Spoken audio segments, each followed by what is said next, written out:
أعوذ بالله من الشيطان الرجيم. بسم الله الرحمن الرحيم. رب اشرح لي صدري ويسر لي أمري واحلل عقدة من لساني يفقه قولي.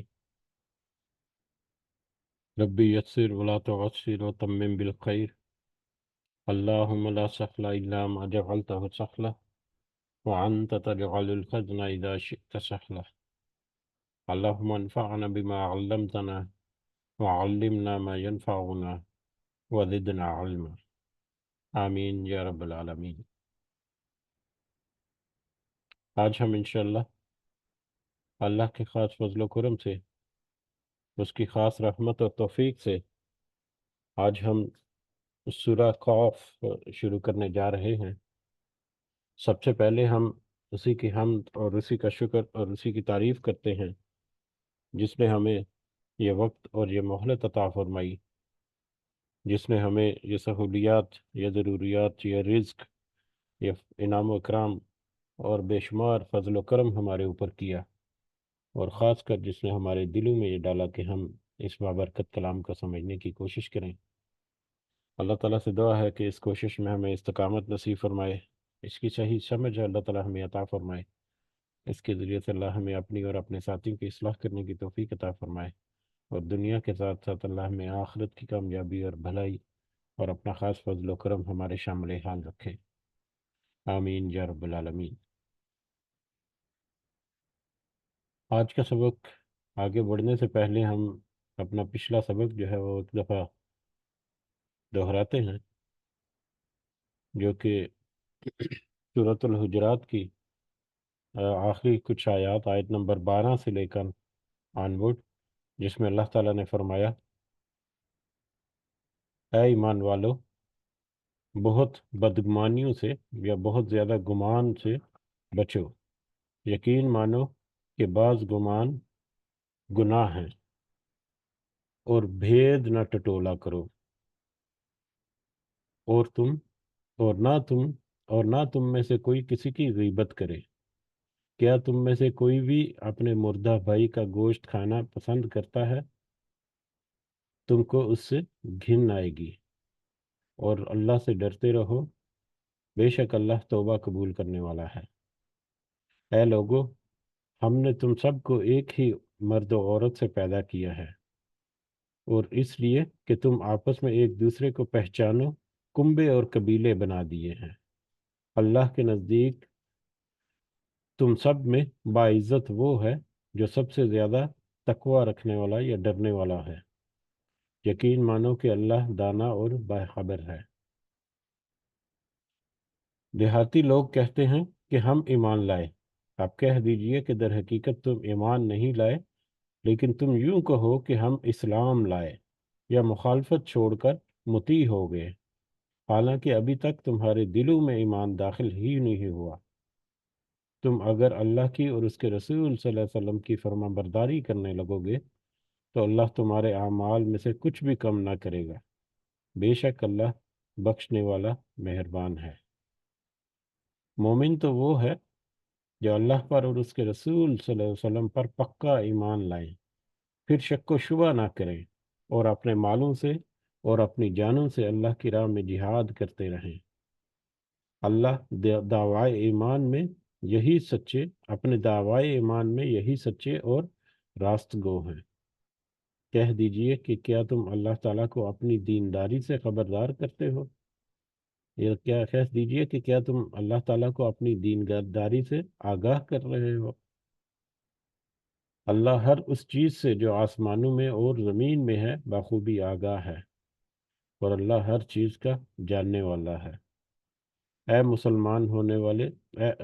اپنے مسلمان ہونے کا آپ پر احسان جتاتے ہیں۔ آپ کہہ دیجئے کہ اپنے مسلمان ہونے کا احسان مجھ پر نہ رکھو، بلکہ دراصل اللہ کا تم پر احسان ہے کہ اس نے تمہیں ایمان کی ہدایت کی،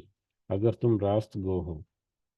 یقین مانو کہ آسمانوں اور زمین کی پوشیدہ باتیں اللہ خوب جانتا ہے، اور جو کچھ تم کر رہے ہو اسے بھی اللہ خوب دیکھ رہا ہے۔ یہ ہماری پچھلی سورہ مبارکہ مکمل ہوئی تھی، اور ہم نے دیکھا کہ بہت ساری ایسی چھوٹی چھوٹی مجموعی یا اجتماعی جگہ سطح پر بھی اور انفرادی لیول پر بھی بہت ساری چھوٹی چھوٹی باتیں یا چھوٹے چھوٹے معاملات ظاہری طور پر یا الفاظ کے اعتبار سے وہ چھوٹے اور مختصر، مگر مگر ان کی اس کی نوعیت کے اعتبار سے انتہائی اہم، اور وسعت کے اعتبار سے بہت وسیع جو ہمارے روزمرہ کے معاملات ہیں، ان کی طرف اللہ تعالیٰ نے ہمیں واضح طور پر احکامات جو ہیں وہ جاری کیے اس سورہ مبارکہ میں۔ تو ہمیں یہ چاہیے کہ ہم کوشش کریں ان میں سے جہاں تک ممکن ہو ان ہدایات پر، جو کہ ہمارے لیے زیادہ مشکل بھی نہیں، زیادہ جان جوکھوں میں ڈالنے والی نہیں، بلکہ اپنے نفس کو اپنے تابع کرنے کی بس ضرورت ہے۔ اللہ تعالیٰ سے دعا ہے کہ اللہ تعالیٰ ہمیں اس میں کامیاب کرے، اور اس کے صحیح فہم اور سمجھ کے ساتھ ہمیں اس پر عمل پیرا ہونے کی بھی توفیق عطا فرمائے، آمین۔ بڑھتے ہیں آج کا سبق ہمارا۔ آج ہم سورہ قاف شروع کرنے جا رہے ہیں، جو کہ ایک مکی سورہ ہے، یعنی مکہ کے پیریڈ میں نبی کریم صلی اللہ علیہ وسلم کے دور مکہ میں نازل ہوئی یہ سورہ مبارکہ۔ قرآن مجید میں جو صورتیں ہیں اس ترتیب کے اعتبار سے، مصحف قرآنی کے اعتبار سے یہ 50 نمبر پر سورہ آتی ہے، جبکہ ترتیب نزولی کے اعتبار سے یہ 34 نمبر پر یہ